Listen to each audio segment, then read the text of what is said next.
Cuando hablamos de los boxeadores más técnicos y letales que ha producido México, hay un nombre que siempre aparece en la cima, pero no con la resonancia que merece.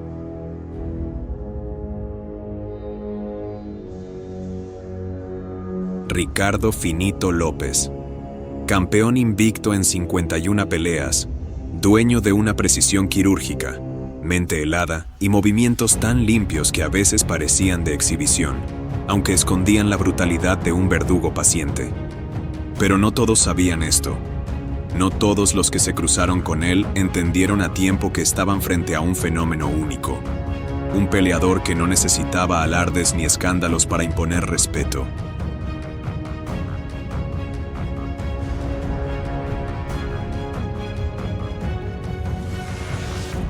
Uno de esos fue el surcoreano Sung Kil Park, un campeón mundial joven, talentoso, con velocidad y confianza de sobra, y con una lengua igual de rápida que sus puños. Park, como muchos antes de él, cometió un error fatal: subestimar al mexicano por su estilo callado, por su rostro sereno, por su silencio mortal. Y ese error lo pagaría, no con una derrota cualquiera, sino con una clase pública de boxeo que terminaría humillándolo de forma irreversible.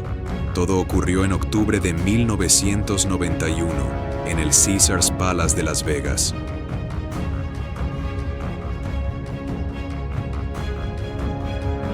Una sede simbólica, rodeada del glamour de los grandes combates, pero también del morbo que despierta ver a dos campeones invictos cruzarse por la supremacía.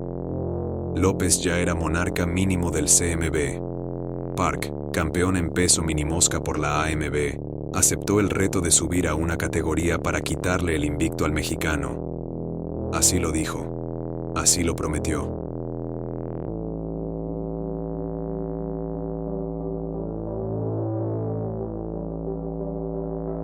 En cada entrevista previo al combate, Park hablaba con una mezcla de arrogancia y superioridad cultural. López no tiene pegada. Es muy elegante, pero le falta agresividad. No es un guerrero, es un bailarín con guantes. Lo decía convencido, creyendo que la frialdad de López era sinónimo de cobardía. No entendía, o no quería entender, que hay boxeadores que no necesitan parecer peligrosos para hacerlo.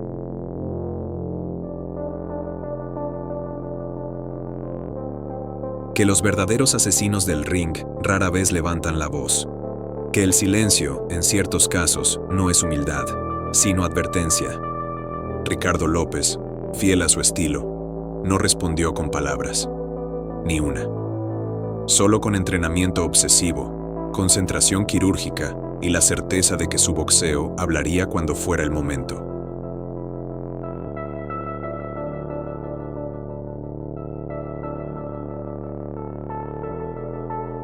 La pelea fue pactada a 12 asaltos, pero Park jamás llegaría tan lejos, porque esa noche, en Las Vegas, fue víctima de algo más que una derrota.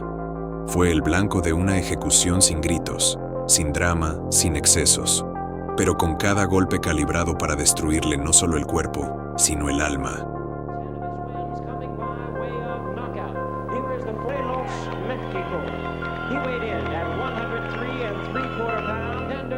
Welcome the hard-hitting challenger, Myung-Suk Park. Strawweight in the history of boxing, introducing the WBC Strawweight. Once again, second. Everybody, she's second. One. No, this one's a strawweight title fight, and I expect a championship effort. Thanks to your mouthpiece. Questions? Good luck. Come out boxing. I got it. Okay. There's the champion, Ricardo Lopez, who last fought just 28 days ago in his remarkable stint. This man, Myung-Suk Park, has had fights 18 to 15. Desde que sonó la campana, Park intentó imponer su estilo. Agresivo, veloz, con combinaciones amplias y entrada explosiva. Pero se encontró con una muralla invisible. López, como si leyera los movimientos del surcoreano antes de que sucedieran, lo desplazaba, lo neutralizaba, lo contragolpeaba sin sudar. El mexicano no corría, no esquivaba como un estilista exagerado. Simplemente se plantaba en el lugar exacto, un paso a la izquierda o a la derecha, el mínimo movimiento. y desde ahí respondía con precisión milimétrica. En los primeros minutos, Park se vio frustrado. No entendía cómo sus golpes, que le habían servido para arrasar a otros rivales, ahora solo golpeaban el viento. Y cuando López respondía, no lo hacía con volumen, sino con peso, con inteligencia, con castigo quirúrgico. Al terminar el primer round, Park volvió a su esquina con el ceño fruncido. Su entrenador trataba de inyectarle energía, pero ya había algo distinto en su mirada. No era miedo aún, pero sí duda. Y la duda, en una pelea de este calibre, es una grieta mortal. El segundo asalto fue una extensión de la misma sinfonía. López lanzaba su jab como si fuera metrónomo, marcando el tiempo de la pelea, desarmando poco a poco el plan del surcoreano. Cada vez que Park intentaba entrar con sus combinaciones largas, López lo recibía con un recto en la cara o un gancho al hígado que frenaba en seco su avance. Y lo hacía sin cambiar el rostro, sin mostrar emoción, como si estuviera haciendo una tarea mecánica y perfecta. Para el tercer asalto, Park ya había dejado de sonreír. Sus movimientos se volvían más bruscos, menos calculados. Su ansiedad por conectar algo significativo lo llevaba a abrirse, a cometer errores básicos que jamás imaginó cometer frente a un tronco sin pegada. Pero ese tronco le estaba enseñando que hay maneras de hacer daño que no dependen del músculo, sino de la geometría, del tiempo, del temple y del arte. Y entonces llegó el momento. Faltando poco para cerrar ese tercer round, López encontró el hueco que venía buscando desde que sonó la campana. Con un paso lateral perfecto, se colocó fuera del ángulo de ataque de Park y desde ahí soltó una combinación corta, doble gancho al cuerpo y un upper al mentón que impactó con una precisión tan limpia que pareció parte de una coreografía. Park se tambaleó, y aunque no cayó, el público ya sabía que la pelea había cambiado de manos. O mejor dicho, que nunca había estado en sus manos. Del cuarto al sexto asalto, la pelea fue una clase de boxeo impartida a nivel mundial. López alternaba entre el contragolpe y la ofensiva pausada, dictando el ritmo con una autoridad que no necesitaba volumen. Park lanzaba, conectaba de vez en cuando, pero cada uno de sus golpes eran respondidos con una versión más rápida, más limpia, más efectiva. Y cada impacto de López tenía una carga psicológica brutal. No solo lastimaban el cuerpo, sino que debilitaban la voluntad del coreano. Para el séptimo, Park ya respiraba con dificultad.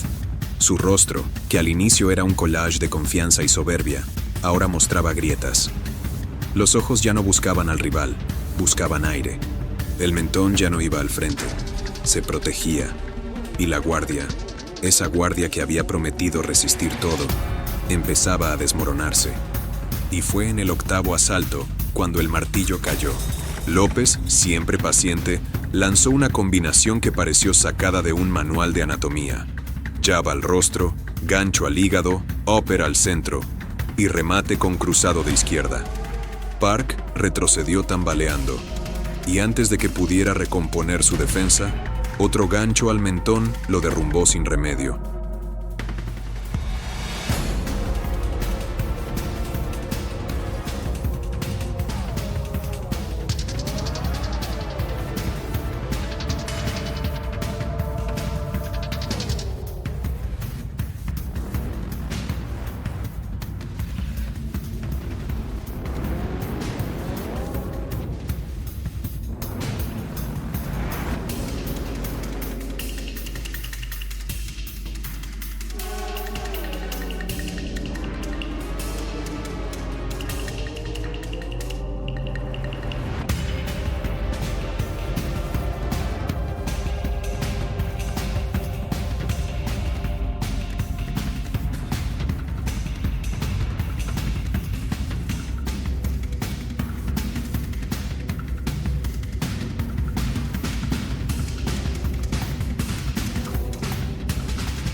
cayó como si lo hubieran desconectado, como si el cuerpo ya no pudiera sostener más orgullo. Se levantó por instinto, pero sus piernas no estaban ahí. El referí lo miró, lo evaluó y detuvo la pelea. No hubo escándalo, no hubo drama, solo un silencio incómodo, un silencio que hablaba por sí solo. Ricardo López no festejó con euforia, levantó los guantes con la misma calma con la que peleó. Caminó por el ring como si hubiera hecho lo que tenía que hacer, porque eso era lo suyo, ejecutar, no alardear. Del otro lado, Park regresó a su esquina derrotado, humillado, no por el resultado, sino por la lección. Días después, diría en una entrevista, nunca había peleado contra alguien que hiciera que mis golpes se sintieran inútiles. Me ganó con cosas que no se enseñan, con cosas que se nacen. Y tenía razón, porque Ricardo Finito López no fue un boxeador cualquiera. Fue un artista de la precisión, un cirujano del combate. Y esa noche, ante un rival que lo llamó tronco, que lo menospreció, le recordó al mundo que el boxeo también se gana en silencio. ¿Tú crees que Park supo en qué momento perdió la pelea o se dio cuenta cuando ya estaba viendo el techo? Porque a veces, los rivales de boxeadores como Ricardo López no caen por fuerza, caen por no entender con quién estaban bailando. Déjanos tu opinión en los comentarios. Y si esta historia te recordó por qué amamos el boxeo elegante, el que se gana sin necesidad de gritar, entonces suscríbete a Boxeo de Élite, el canal donde no solo revivimos las peleas, las honramos como deben ser contadas. Aquí no hay efectos ni exageraciones, solo boxeo real, preciso, implacable, como el de El Finito. Activa la campana, deja tu like y compártelo con ese amigo que aún cree que solo los pesos pesados tienen magia. Porque a veces, lo más letal en el ring pesa menos de 49 kilos.